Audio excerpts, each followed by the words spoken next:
Esta semana, Juez Justo tiene como invitado especial al doctor Octavio Darío Palacios Dextre, quien fue elegido nuevamente y en primera vuelta como representante de los jueces en el Consejo Ejecutivo del Poder Judicial. En primer lugar, quiero agradecer a la revista Juez Justo, quien ha tenido la oportunidad de visitarme para hacer una entrevista. El que habla es actualmente miembro del Consejo Ejecutivo del Poder Judicial, recientemente reelecto en representación de todos los jueces especializados de las 31 Cortes Superiores de Justicia del país. En primer lugar, quiero decirles a todos los jueces, como los he manifestado, el que habla puede dormir tranquilo todos estos días, porque hace 2 años ofrecí una serie de propuestas en el Poder Judicial y esas propuestas han sido cumplidas al 100%. Eso significa que he cumplido con mi plan de trabajo. Y producto de ese plan de trabajo realizado por mi parte, por todos los viajes que he realizado en todas las cortes, por el contacto directo que he tenido con los jueces han entendido que por primera vez un consejero como representante de los jueces ha tenido esa capacidad de estar en contacto para conocer sus problemáticas, ¿no? Y ahora entro nuevamente con unas propuestas que vamos a hacer todo lo posible para que se cumpla. El tiempo es muy corto, ¿no? Sí, el tiempo es corto, ¿no? Son 2 años.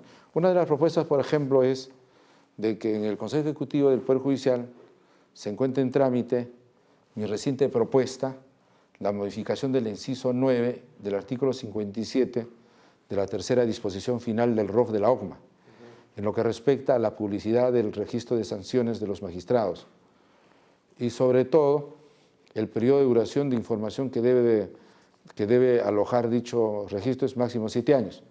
¿Con qué finalidad se hace esta propuesta? Con la finalidad de proteger el honor, la buena reputación y el derecho a la intimidad de los jueces a nivel nacional, factor determinante en los procesos de evaluación y ratificación ante el Consejo Nacional de la Magistratura. ¿Qué quiere decir esto? Significa que un magistrado, por ejemplo, que entra a ratificación por primera vez en los 7 años. Entonces, el Consejo Nacional de la Magistratura pide información al OCMA y la OCMA le remite la información de los 7 años de su labor jurisdiccional. Claro. Y este magistrado nuevamente entra a ratificación. Por ejemplo, ese 7 años lo han ratificado y nuevamente de acá 7 años, o sea, a los 14 años. Y el Consejo Nacional nuevamente pide información respecto a las sanciones.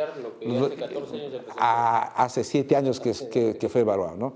Entonces, con esta propuesta vamos a cuidar el honor y proteger el honor de los magistrados. Actualizar de alguna manera la información. Así es, ¿no? Los 7 primeros años quedarían prácticamente eliminados. Claro, porque ya ha sido materia ya de investigación, ¿no? Sí. Y otra de las propuestas es, por ejemplo, que he mencionado a los jueces es de que desde mi despacho impulsaré el reglamento de otorgamiento del año sabático de los jueces. ¿Con qué fines? Con fines de sustentación de sus estudios de posgrado y presentación de proyectos de investigación a favor de la institución, que se otorgará sin afectar sus remuneraciones a fin de beneficiar a todos los jueces de la República. Quiere decir que un año entero los jueces podrán dedicarse a sacar títulos, doctorados. Claro, pueden viajar al extranjero, y pagado, ¿no? Pagado. O sea, no se les va a retener el sueldo, claro. Se les va a pero a cambio de eso, ellos tienen que hacer un trabajo de investigación a favor de la institución. Okay. Por ejemplo, una reforma, un proyecto de tesis de reforma, ¿no? Y esto es importante porque el Ministerio de Educación lo tiene implementado, ¿no? Claro. Y otra de las propuestas, por ejemplo, también es de que hay que normar el incremento de la promoción de jueces que han participado como expositores, o sea, quiero movilizar a todos los jueces del país, de los 31 distritos judiciales, a fin de que estos magistrados viajen por todos los distritos judiciales como expositores, ya sea en materia penal, en materia civil, en materia contenciosa, en materia laboral. Por ejemplo, el juez de Puno que vaya a Tacna, el juez de Tacna que vaya a Madre de Dios, el de Madre de Dios que vaya a Pucallpa, el juez de Trujillo que vaya, por ejemplo, a Piura. Y así, ¿no? Descentralizar un poco. Sí, para que los jueces puedan... sí, pues. Después otra de las propuestas que es importante es que desde mi despacho voy a impulsar la modificación del artículo 30 de la Ley 26397, Ley Orgánica del Consejo Nacional de la Magistratura, en el sentido de establecer que la entrevista personal de los magistrados sea excepcional. O solo cuando existan procesos sancionadores en trámite y cuando así lo solicite el mismo evaluado, siendo lo regular que el proceso de evaluación para la ratificación sea estrictamente documentaria con fin de salvaguardar el derecho de la dignidad de los señores magistrados. ¿Qué significa esto? Que un magistrado cuando ingresa a la carrera judicial tiene que pasar por todas las pruebas de conocimiento, prueba psicotécnico, prueba psicológica, e ingresa, ¿no? La prueba escrita y la entrevista. Entonces el magistrado gana el concurso. Entonces tiene cumpleaños, de acuerdo a la Constitución, dice que tiene que pasar a ratificación. Entonces el magistrado cuando va a pasar a ratificación, creo yo que en esos 7 años el magistrado tiene que dar cuenta al Consejo Nacional de la Magistratura de toda la labor que ha hecho. Y para eso él acompañará toda la documentación de todo el trabajo que ha realizado 7 años.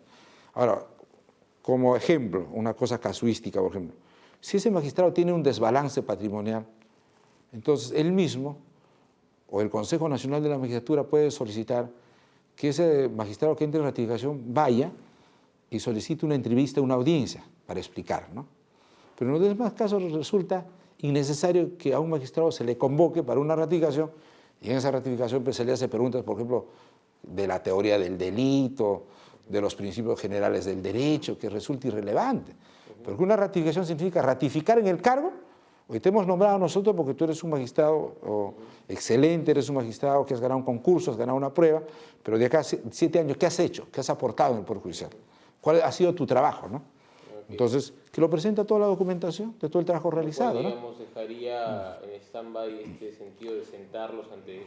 Y también, por ejemplo, descargarnos todo el trabajo del Consejo, porque el Consejo tiene que convocar a todos los magistrados nombrados nuevamente a un proceso de ratificación.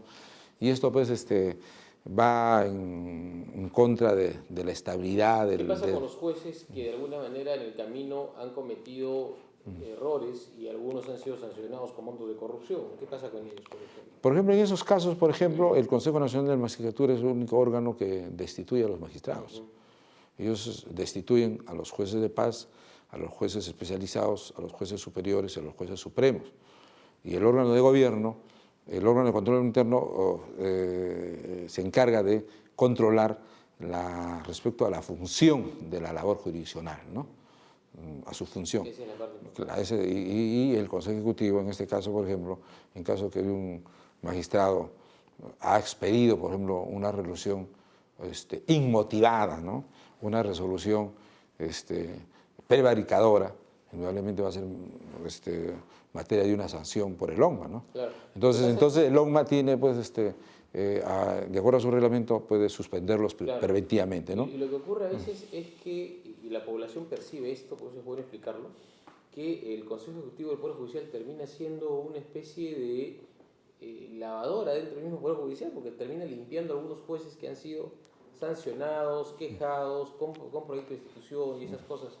Y a veces hay un mal concepto, ¿no? Se cree que el Consejo del Poder Judicial termina limpiando a estos jueces. ¿Es verdad eso o no? No creo que el Consejo Ejecutivo, le voy a decir, en esta labor que he estado, por ejemplo, casi el 90% de las suspensiones preventivas que ha expedido el ONMA, el Consejo Ejecutivo ha revocado esas medidas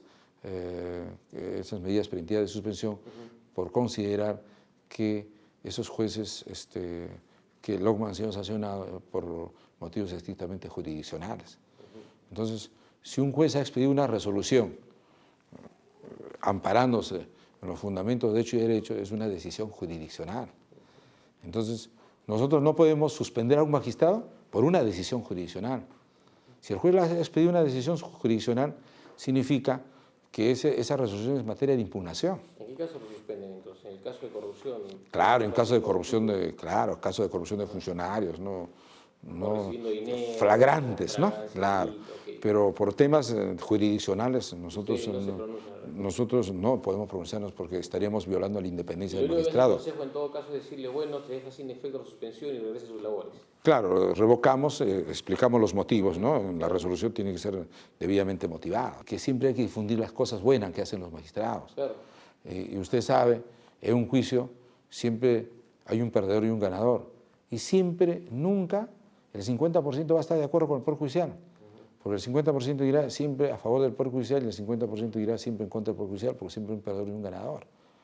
O sea, eso es lo que yo siempre, en un lenguaje tan sencillo lo asigno, ¿no? El presidente del Poder Judicial, el doctor César Martín, ha pedido facultades especiales para poder investigar, sancionar y evaluar a algunos magistrados que tienen denuncias de presuntos actos de corrupción. No, eso es una labor estrictamente del Consejo Ejecutivo. No se las ha pedido. Entonces. No, en ningún momento. ¿Pero ha pedido facultades especiales? No, él ha pedido alguna facultad, por ejemplo, para conceder licencias, pasantías, cosas que es una labor estrictamente... Sancionadora, no, eso es una labor estrictamente del Poder Judicial. Como usted sabe, el Consejo Ejecutivo del Poder Judicial es un órgano de gestión, de dirección del Poder Judicial, que dirige la política judicial y administrativa del Poder Judicial, y cuando se trata de órganos judiciales, eso es una función exclusivamente del Consejo Ejecutivo, ¿no?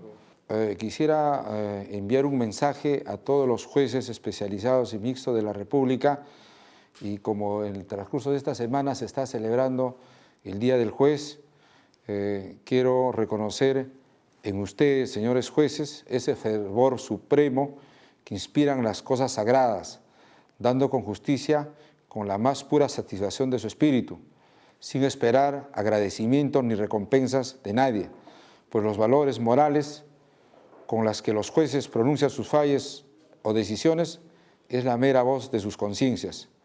Muchas felicidades, señores magistrados, por ser vivo ejemplo de elevación intelectual y moral. Que Dios les guarde. Muchas gracias.